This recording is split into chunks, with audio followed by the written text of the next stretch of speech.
How can a homeowner tell when it's time to look into new siding options? Our experts have shared the top signs owners should monitor when evaluating current siding. Faded coloring. Experts agree that faded siding does not necessarily mean it's immediately time for new siding. There are steps our team can take to renew the look of that faded siding. High energy costs. Outdoor temperature fluctuations can be significant.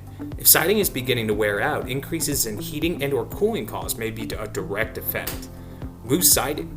If the wood underneath is rotten, siding may need to be removed to access and repair the wood prior to replacing the siding material. Dry rot is actually a moisture problem within your siding. If water is able to get behind the siding, fungus and mold can grow, eating away at the wood. Wildlife damage. It's a natural effect that animals at some point will try to take refuge in our home. To do this, they will often scratch and bite holes in siding to gain access. Bubbles or blisters. Vinyl siding can bubble or blister when exposed to extreme heat, such as from grills that are too close to the siding or sun reflections.